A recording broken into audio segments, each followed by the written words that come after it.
Well, guess what? The reality is, again, the most experienced, the most professional, the most successful real estate investors that I know across the country have a wholesaling component inside of their business. Because when you have a wholesaling component, a deal finding component inside of your business, and you open up your exit strategy, you can cherry pick the deal yourself or you can sell it off to someone else. When you control the inventory, when you control the deal flow, you control your success. And the most successful real estate investors understand that. Hi, my name is Rob Swanson, and if you love the idea of designing your life, you're in the right place. This is the show about real estate, money, and life to get you motivated and help you navigate the road to freedom. Whether you want to start investing in real estate, scale your business to the next level, or sit back and reap the rewards from passive income, I'm here to help you achieve freedom in all areas of your life. So now, sit back and enjoy. This is the Real Estate Mogul Podcast. Hey friends, Rob Swanson here, back with another episode of the Real Estate Mogul Podcast. Hey, I'm excited because we're going to dive in today and we're going to talk about something that comes across my desk on a regular basis. The real estate investor with a small I or a capital I. Now, let me tell you what this means. In many real estate investor circles in across the country, whether that be in a real estate club, a local RIA, online forums, or you name it, across the internet and across the country, the big I investor is the fix and flip investor or the buy and hold landlord. The small I investor is the wholesaler. Okay. And this is not something that I'm telling you that I necessarily agree with, but it's something that I observe out there in the world. And so what I see are people looking at small I investors as something that is, let's say, subpar, if you will, or below their level. But here's what I want to tell you. The reality of the matter is the real estate wholesaler provides a hugely needed service to the industry, and true pros, true capital I investors, fix and flip investors, buy and hold investors, rehabbers and landlords, true pros recognize the position and the value of a real estate wholesaler. And so a real estate wholesaler is that deal maker, that deal finder, that person that's going to go turn over rocks and dig up opportunities and find off-market, distressed real estate investment opportunities. And they're going to solve sellers' problems by buying their real estate, making an offer to purchase their real estate, package that deal up based on price or terms. And they're going to make a win-win for a seller, win-win for themselves as the buyer, and a win-win for either themselves if they cherry pick that deal and close on it themselves, or a win-win for their ultimate end buyer, whether that be a rehabber or a landlord. So what I wanted to talk about in today's episode is this concept or this idea that you're a small I investor is just not something that you should ever take on. And I'm going to tell you a few reasons why. Because you as a small I investor, and I'm just going to keep calling it that because it kind of makes my point. It's, wholesaler is what the newbies do, right? Wholesaler is what you do if you don't have any cash or credit. Wholesaling and being a wholesaler is what you do when you're just getting started. Well, guess what? The reality is, again, the most experienced, the most professional, the most successful real estate investors that I know across the country have a wholesaling component inside of their business. Because when you have a wholesaling component, a deal finding component inside of your business, and you open up your exit strategy, You can cherry pick the deal yourself, or you can sell it off to someone else. When you control the inventory, when you control the deal flow, you control your success. And the most successful real estate investors understand that. Now, there's also other things to consider and to think about beyond just controlling the deal flow and the inventory. So why would you want to be a real estate wholesaler? Why would you want to develop the skills of being a real estate wholesaler? Well, there's a few reasons. It makes you a better capital I investor. So let's talk about it for a moment and think about why. So if you're a capital I investor, if you're a guy or gal that wants to be a landlord, a rehabber, buy and hold, fix and flip, and you have a deal finding component to your business, you have the ability to go direct to a seller and get and cherry pick and find the best deals that are out there. And that allows you to cherry pick those best deals for yourself. And you're going to pay the lowest price typically for a deal when you're the deal finder that is out there hustling up deals. So it doesn't have to be you. It can be someone on your team. It can be a part of your system that you build. But you're going to find the best deals and the cheapest prices when you figure out how to go direct. Now, that's one. Number two, you're going to understand exit strategy. And so if you become a good deal finder, deal maker, wholesaler, somebody that's turning over rocks and digging up opportunities, and you learn exit strategy. See, if you get a deal that you then pass on to another local real estate investor, either through an assignment or through a double closing or selling your LLC or selling beneficial interest in a trust, any number of the strategic, technical ways that you can find a deal, pass it on to someone else and get paid.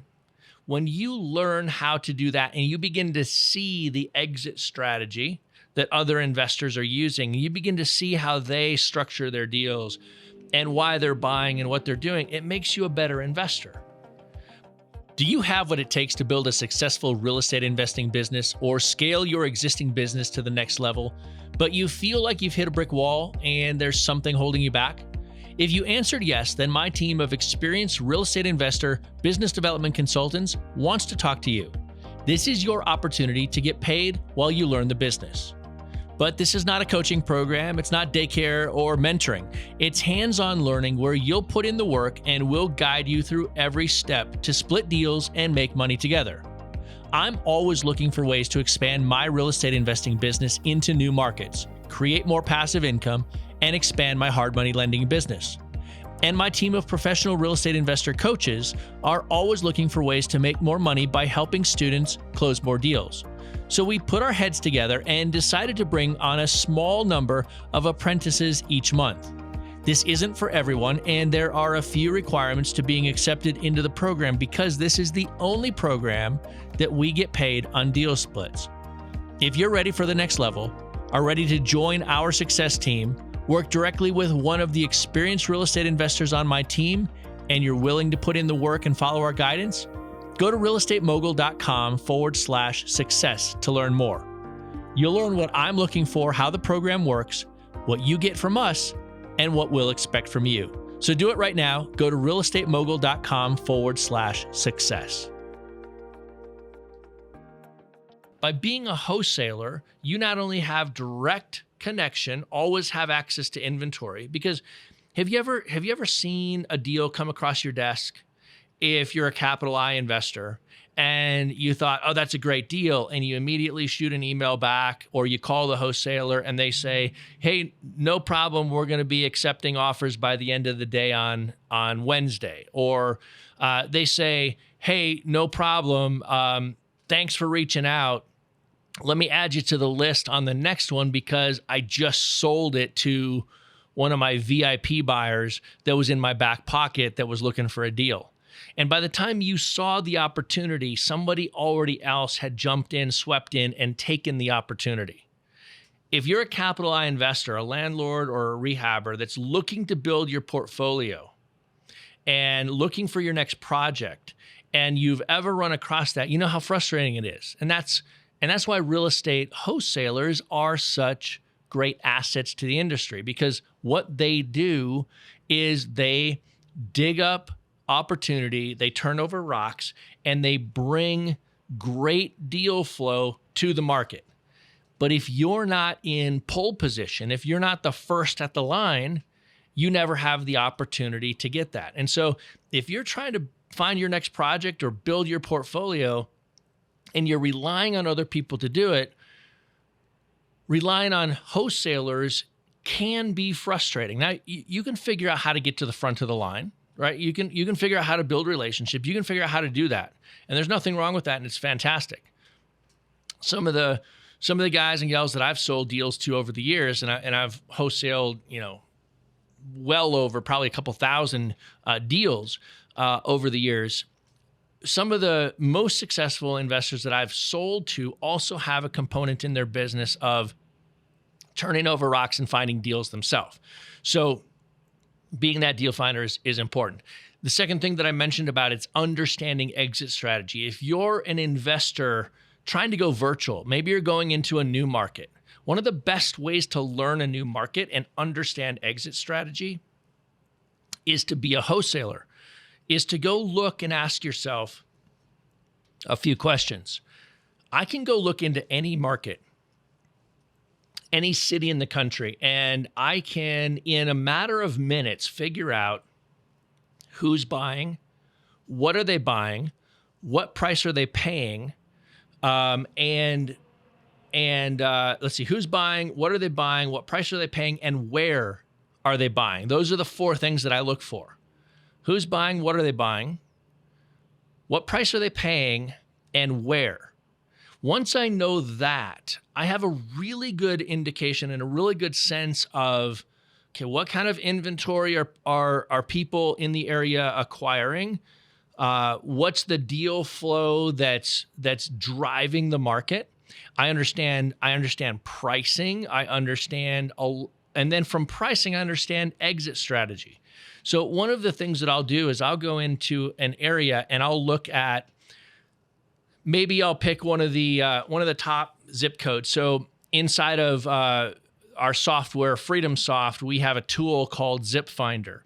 And the tool inside of FreedomSoft, Zip Finder, what it does is allows you to put in any geography, any state, and then metropolitan area or city or zip code or county or city. So metropolitan area, city, or county, and you can kind of zoom in and narrow in on the hottest investor zip codes in that geography. That's what the Zip Finder tool does. From there, what I do is I say, okay, now that I know where most of the action is happening, where investors are buying, and this is the skill of a wholesaler, right? Most rehabbers and most landlords aren't thinking this through, but this skill of being able to go into any market and say, how would I approach this market?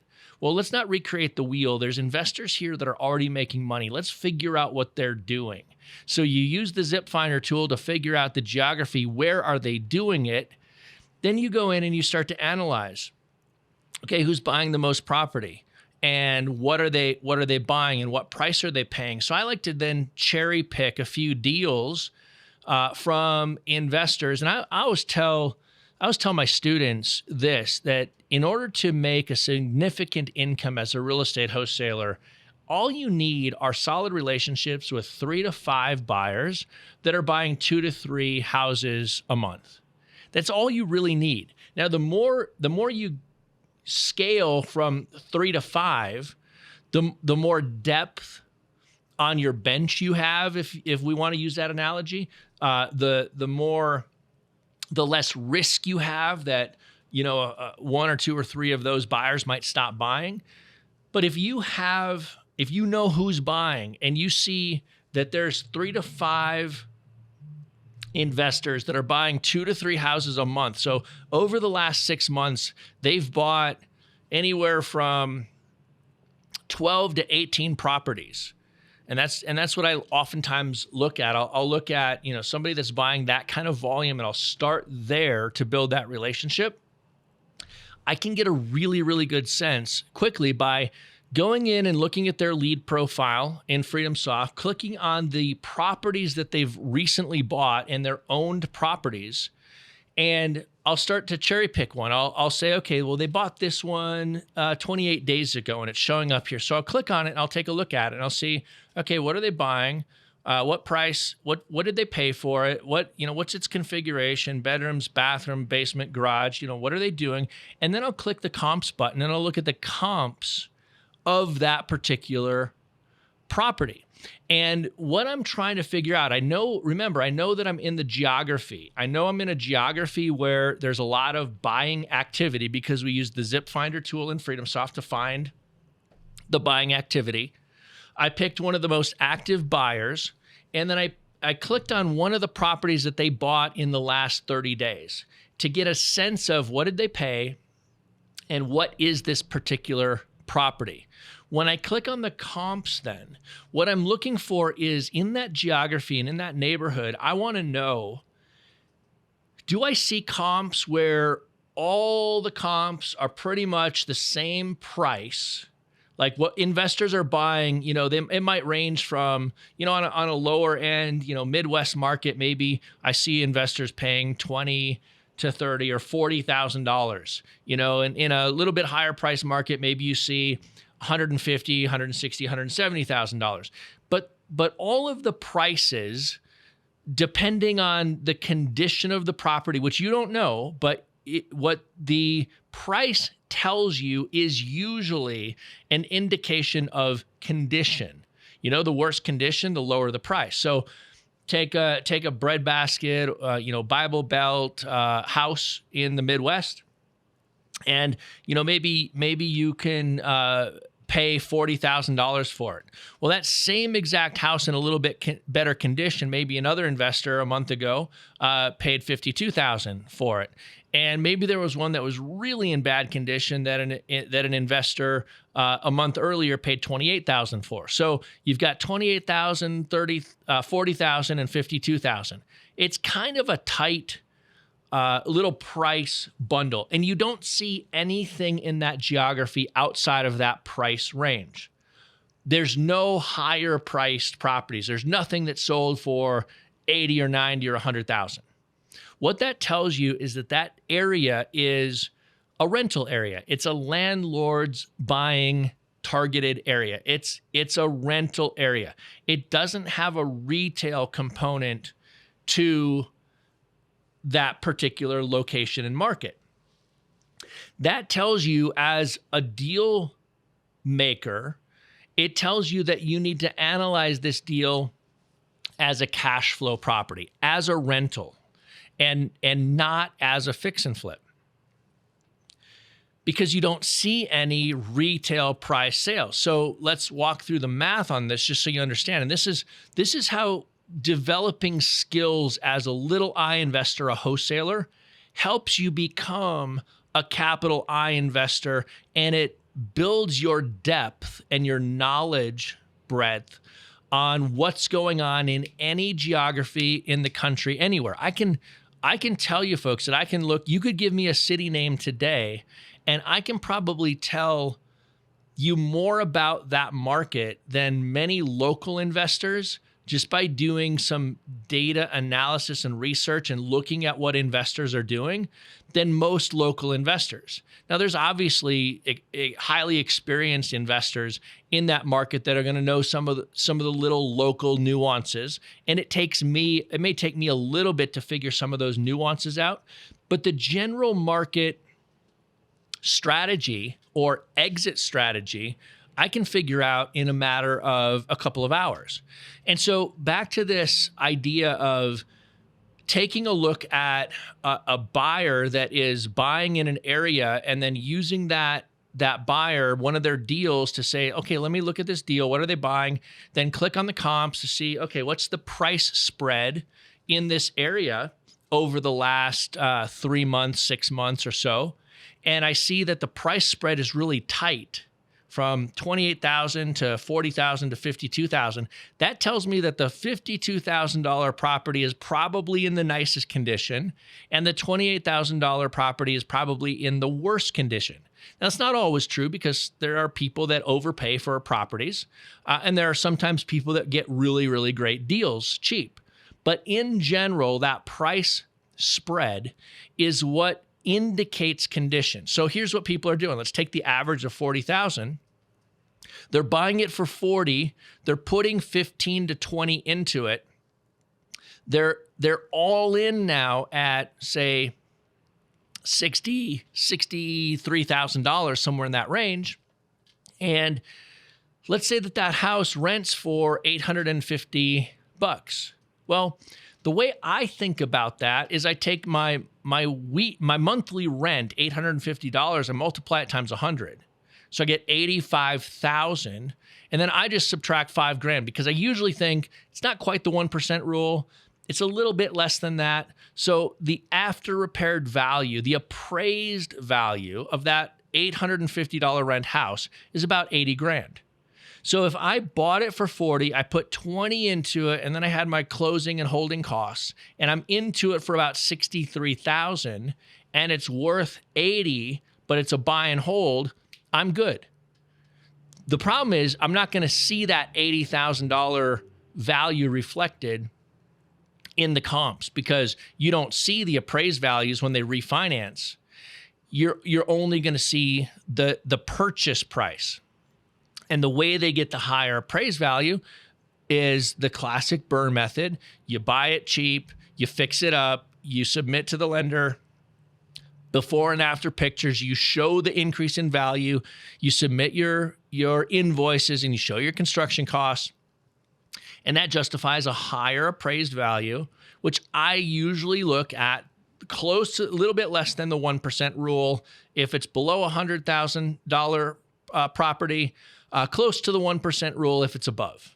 Okay. So below, that $1,000 a month rent, I usually take rent times 100 and I subtract $5,000. Once you get over the 500 or the $1,000 a month rent, then I stop subtracting the 500 or the $5,000, and it's about the 1% rule. And I found this to be accurate in city after city after city, market after market after market. It works. And so being a small I wholesaler is the thing that gives you the transparency to learn these things. And it's the thing that allows you to always have deal flow. You want to build systems in your business. As a small I investor or a capital I investor, you want to build systems where you have constant deal flow always. You never turn the spigot off. Because real estate investors are notorious for having feast or famine. They're cash rich today and they're poor tomorrow. They're cash rich the next day and they're broke the day after that. And so, and the reason for that is they make some money and then they consume it looking for their next deal. And then they make some money and they consume it looking for their next deal. The way you solve that feast or famine is you add a wholesaling system component to your business that always has deal flow. It's always looking for opportunity. And then whether you cherry pick that deal yourself or whether you flip that deal for a quick cash payday to another investor, you never turn off the spigot. And so bringing this full circle, I hear too many people too often talk about, I'm going to start as a wholesaler. I'm going to be a little I investor. And they almost feel like they're lesser than the rehabber or the landlord. The reality is the rehabbers and the landlords need us. They need you. You provide a fantastic and much needed service to the industry. So never, never, never take on this idea that you're less than. In fact, you are the thing that feeds this industry. Now, you have to do it morally. You have to do it ethically. You have to solve people's problems. You have to develop the skill to listen and learn and help people. The way we help people is we offer to buy their real estate. And we turn liabilities into cash for people. We get rid of liabilities that are costing them money for people. We do it in creative ways. We do it with real estate offers, and we do it in such a way that it becomes win-win-win for everybody involved. And so what I want you to start thinking about is this idea between the little I investor and the capital I investor. You don't need to ever graduate to the capital I investor. You can stay a little I investor and start doing big I investor activities. Okay. Today, I'm mostly a buy and hold investor. I'm mostly a landlord. I want to buy. I buy from other wholesalers.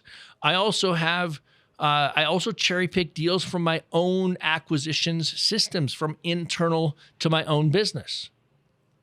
So I consider myself a wholesaler, and I do big I, capital I investor activities by cherry picking deals because I have the ability to be a wholesaler, a deal finder. I understand exit strategy. I've seen thousands and thousands of transactions and how investors do their deals, how they fund it, what paperwork they use, why they go about it a certain way. Being a small I investor and being a wholesaler gives you an advantage in the market. One of the things that I know about real estate investing is that the constant is change. And markets change, financing changes, prices change, sellers' mood changes, strategies change, legislation changes, tactics change, your business changes, your life changes.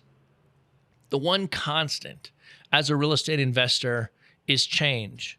And one of the things that helps that change be less impactful on you and helps you eliminate the feast or famine is to embrace the idea that you are a wholesaler, you are a deal finder, you are a deal maker, you are a real estate mogul that understands all of the things that we're talking about. You understand how to turn over rocks. You understand how to analyze a market. You understand how to look at exit strategy.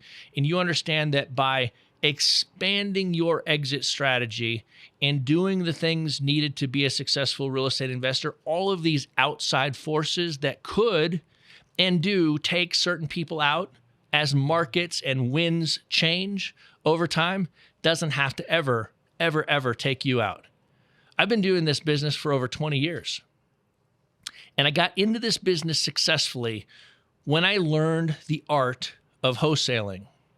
And the art of wholesaling is what has been my cash generator and my teacher over the years. When I got really good at wholesaling, finding deals, building the systems, understanding exit strategy, knowing how to price things, knowing how to do this business, I've been able to move into the role of capital I investor, and I've done hundreds and hundreds of fix and flips. I've built large rental portfolios, and I've wholesaled thousands of properties. All because I said to myself, I'm going to embrace the little I investor. And if you'll do the same, if you'll lean in, if you'll figure out what it means to do that in your business and say, you know what? I'm proud to be a deal finder. I'm proud to be a deal maker. I'm proud of what I know and how I know to be a marketer and to know how to build my lists and do my direct mail and manage a prospecting campaign and focus in very laser on the things that are going to make you money as fast as possible. You're going to learn and develop skills in all of the other areas of the business. It's a fantastic way to approach this business. If you'll embrace it, you'll love it. I hope you got a lot of value and maybe a new way to think about the art of real estate investing and the art of wholesaling over the last few minutes that we've spent together. Friends, my name is Rob Swanson, and I'll see you in the next episode.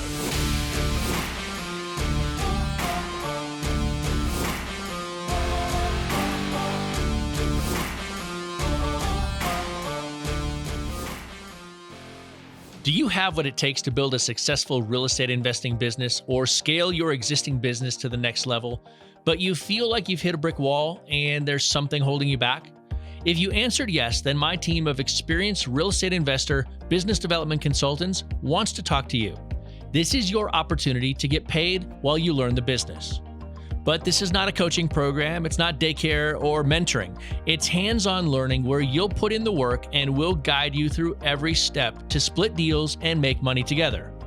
I'm always looking for ways to expand my real estate investing business into new markets, create more passive income, and expand my hard money lending business. And my team of professional real estate investor coaches are always looking for ways to make more money by helping students close more deals. So we put our heads together and decided to bring on a small number of apprentices each month.